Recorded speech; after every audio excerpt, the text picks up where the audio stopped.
Signifying the seasonal changes throughout the year, the 24 solar terms are central to the wisdom of Eastern culture. Their origins can be traced through the murals in the Mogao caves of Dunhuang, which testify to the lasting brilliance of Chinese civilization. By traversing the four seasons, the Time and Seasons of Dunhuang series whisks viewers across the long history of China.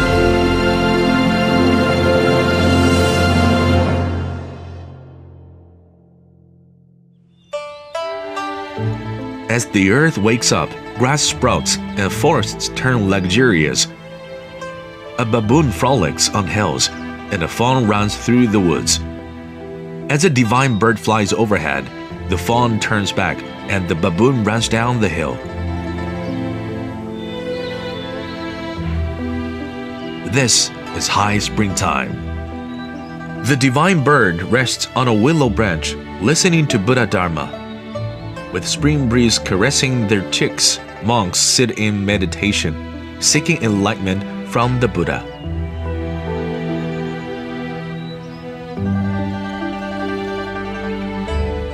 At a springtime feast, drinks flow and guests sing and dance. Blossoming peach flowers and green willow intoxicate all around. Some of the attendees display approving thumbs up, while others engage in earnest discussion. When a dance ends, a chorus of applause erupts. At the best time of the year, both the host and guests revel to their heart's content.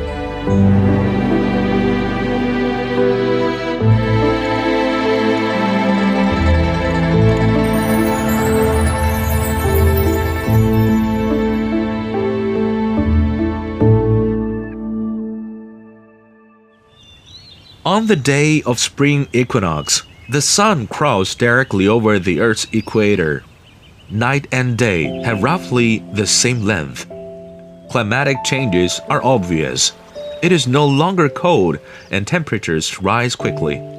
Across the northern half of the Earth, wheat sprouts and canola flowers begin to bloom. The wilds welcome a riot of color, of peach blossoms, plum flowers, and winter jasmine. The annual spring tea picking season has arrived. Spring can be found on rolling hills seeded with tea plants. Rows of trees are well spaced on the hills. As the gentle spring breeze fans them, tea sprouts sway gracefully, presenting the most beautiful spring view. Capable tea pickers will never miss such blessings of the spring. Tea leaves are harvested by connoisseurs before tomb sweeping day. The leaves have fresh color and luster and are almost the same size. At this time of the year, the temperature is not high and tea sprouts grow slowly. As a result, substances contained in tea leaves are moderate in texture. This is the reason tea picked before tomb sweeping day tastes refreshing and is more popular. Furthermore, this type of tea has a limited yield. Therefore, it has been highly sought after in the market in recent years. A cup of quality tea requires not only the best tea leaves, but also superb tea-making techniques. Tender tea leaves don't die when they are picked. The process of drying and fermentation gives new life to the delicate leaves. Twisting and drying after frying help the natural herbs adopt an intriguing texture. A nice cup of tea is a gift of nature, but more importantly, a masterpiece of tea makers. 现在在我们这个产茶的这些地方，就大面积种茶的地方，现在基本上都是机器生产茶叶了。但是采茶呢还是人工。我们每年到了春天采茶的时节，就是我们在茶园里就有几百人采茶，漫山遍野的老人孩子都在采茶。采茶的时候，整个这个山上是非常热闹，一片是欢声笑语。Chinese people have been drinking tea for millennia. It has become a central Chinese custom. Due to varying natural conditions and social environments, people have developed different traditions and habits for drinking tea. Tea drinking may take different forms, but the unique cultural attributes have all been passed down and continue to exert profound impact on people today.